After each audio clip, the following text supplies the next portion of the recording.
Assalamualaikum warahmatullahi wabarakatuh.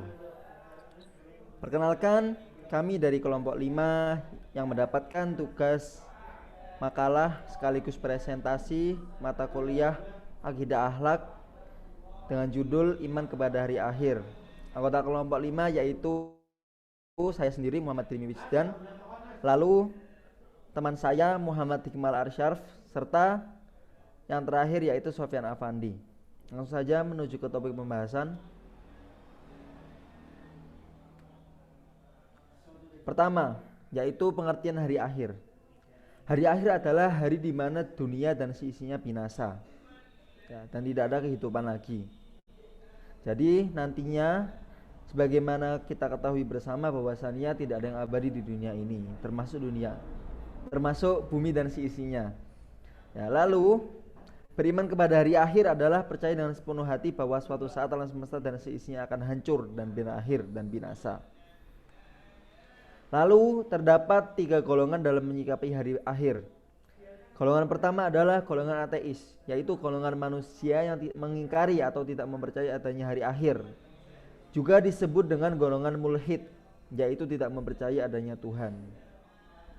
Golongan kedua adalah golongan agama ardi, yaitu golongan manusia yang mempercayai adanya reinkarnasi, yaitu menjelmaan roh manusia. Golongan agama yang ardi yaitu golongan agama yang dibuat oleh manusia. Lalu golongan ketiga adalah golongan agama samawi, yaitu golongan manusia yang mempercayai adanya hari akhir dan adanya kehidupan akhirat. Golongan ini adalah golongan yang memeluk agama yang berasal dari Allah Subhanahu wa taala. Lalu selanjutnya dalil adanya hari akhir. Yang pertama adalah dalil akli. Jadi fitrah dari akal manusia adalah kita meyakini bahwasannya segala sesuatu di dunia ini akan mengalami kehancuran, kebinasaan, serta tidak adanya sebuah keabadian selain Allah Subhanahu wa taala. Sehebat apapun itu, sebesar apapun, jika itu makhluk Allah maka akan mengalami kebinasaan. Lalu juga para ilmuwan, para peneliti juga melihat bahwasannya dunia ini semakin tua, di mana bumi yang ditinggali manusia, matahari yang menyinari bumi, dan lain sebagainya juga memiliki masa kadaluarsa. Lalu yang selanjutnya adalah dalil nakli. Dalil nakli adalah dalil yang diturunkan oleh Allah Subhanahu wa taala atau dalil dari Al-Qur'an dan As-Sunnah. Dalam Quran surat Al-Asraf ayat 187 yang bunyinya a'udzubillahi minasyaitonirrajim, yas'alunaka anis-saati ayyana mursaha qul innama ilmuha inda rabbi la yujalliha liwaqtiha illahu thaqulat fis samawati wal ard la ta'tikum illa baghtah yas'alunaka ka'annaka hafiyun anha qul innama ilmuha indallah walakinna aktsarun nasi la ya'lamun. Yang artinya mereka menanyakan kepadamu tentang hari kiamat. Bilakah terjadinya? Katakanlah, sesungguhnya pengetahuan tentang kiamat itu adalah pada sisi Tuhanku. Tidak seorang pun yang dapat menjelaskan waktu kedatangannya selain Ia. Kiamat itu amat berat huru-haranya bagi makhluk yang di langit dan di bumi. Kiamat itu tidak akan datang kepadamu melainkan dengan tiba-tiba. Mereka bertanya kepadamu seakan-akan kamu benar-benar mengetahuinya. Katakanlah, sesungguhnya pengetahuan tentang hari kiamat itu adalah di sisi Allah, tetapi kebanyakan manusia tidak mengetahui. Untuk penjelasan selanjutnya saya serahkan kepada rekan saya Muhammad Hikmal. Waktu dan tempat kami persilahkan. Oke, bismillah.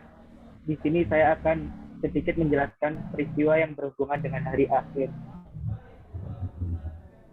Next. Yang pertama yakni alam barzah, yaitu alam kubur tempat manusia meninggal dunia. Di alam kubur, jika manusia yang telah meninggal dunia diperlihatkan dengan kedamaian, kesejukan, keindahan, dan segala kebahagiaan lainnya, maka pertanda manusia itu di akhir kelak akan masuk surga. Tetapi sebaliknya, jika manusia yang telah meninggal dunia di alam kuburnya ditampakkan oleh macam penderitaan dan siksaan, maka menandakan di akhirat kelak manusia itu akan masuk ke neraka. Next. Yang kedua yakni yaumul ba'ats, yaitu hari bangkit manusia dari alam kubur. Pada hari itu semua manusia yang telah meninggal dunia jasadnya diutuhkan kembali seperti sedia kala, meskipun sudah meninggal dunia berabad-abad lamanya. Lalu manusia digiring ke suatu tempat yang disebut padang mahsyar. Next. Yang berikutnya yakni Yaumul Hasyr, yaitu hari digiringnya manusia ke padang mahsyar setelah dibangkitkan dari kubur. Di padang mahsyar manusia dikumpulkan untuk dimintai pertanggungjawaban atas semua amal yang telah diperbuatnya selama hidup di dunia. Malaikat pencatat perbuatan manusia akan menunjukkan kepada masing-masing orang atas izin Allah Subhanahu wa taala. Tidak ada catatan yang salah, apalagi catatan yang bohong, karena selalu diawasi oleh Allah Subhanahu wa taala. Yang berikutnya yakni Yaumul Hisab, yakni hari dikumpulkannya manusia di padang mahsyar untuk dihitung amal perbuatannya selama hidup di dunia. Semua anggota tubuh akan berbicara sendiri tanpa disuruh dan tanpa ditanyai. Malaikat sebagai pengawas ketika semua anggota tubuh bicara untuk mempertanggungjawabkan perbuatan manusia yang dimilikinya. Yang kelima yakni Yaumul Mizan, yaitu hari dikumpulkannya manusia di padang mahsyar untuk ditimbang semua amal perbuatannya selama hidup di dunia. Bagaimana saat dihitung amal perbuatan manusia, semua anggota tubuh juga akan berbicara sendiri, melaporkan atas apa perbuatan yang telah dilakukan oleh orang tersebut selama hidup di dunia ini. Dan yang keenam yakni Sirat, yaitu jalan menuju surga. Sirat sering disebut sebagai jembatan Siratal Mustaqim. Bagi manusia yang beramal baik, berjalan lewat Sirat akan sampai ke surga. Bagi yang beramal buruk, jalannya tidak sampai ke surga, tapi akan jatuh ke jurang neraka. Next. Yang berikutnya yakni Yaumul Jaza. Di sini dibagi dua, surga dan neraka. Yang pertama surga. Surga adalah tempat penuh kenikmatan dan kebahagiaan yang abadi, yang diciptakan oleh Allah Subhanahu wa taala untuk hamba-hambanya yang bertakwa. Tempat bapak umat manusia Nabi Adam pertama kali tinggal, Allah telah mengabarkan kenikmatannya surga dalam firman-Nya dalam surat Hud ayat 108. Yang kedua, neraka. Neraka adalah tempat penuh dengan siksaan dan penderitaan yang abadi yang diciptakan Allah untuk hamba-hambanya yang durhaka dan tidak mengikuti perintahnya maupun larangannya. Allah telah mengabarkan penderitaan tersebut dalam firman-Nya dalam surat Hud ayat 106. Next. Berikutnya akan dijelaskan oleh Saudara Sofyan Afandi. Kepadanya saya persilahkan. Ya, selanjutnya adalah tanda-tanda hari akhir. Tanda-tanda hari akhir, kiamat sugro, hancurnya dunia dan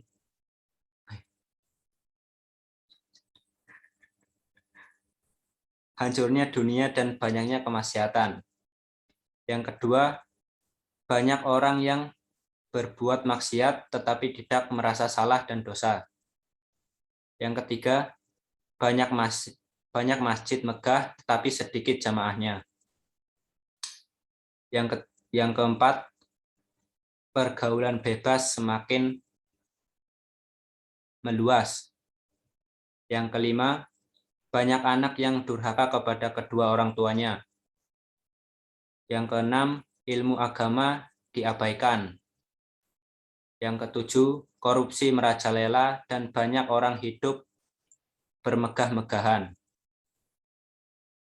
Selanjutnya, banyak berdatangan di majelis taklim tetapi hanya untuk kumpul-kumpul saja.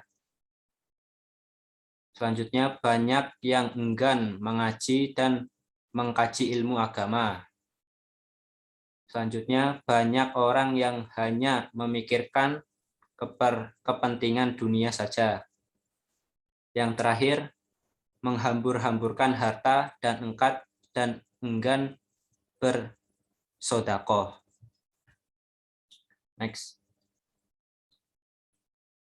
Yang kedua adalah tanda-tanda kiamat kubro. Yang pertama, turunnya Dajjal. Yang kedua, turunnya Nabi Isa. Yang ketiga, munculnya binatang melata yang aneh. Yang keempat, keluarnya Yajuj Majuj. Yang kelima, matahari terbit dari barat. Dan yang terakhir, keluarnya gas beracun dari berbagai sudut bumi. Sekian presentasi dari kami. Kurang lebihnya mohon maaf. Sekian dan terima kasih. Wassalamualaikum warahmatullahi wabarakatuh.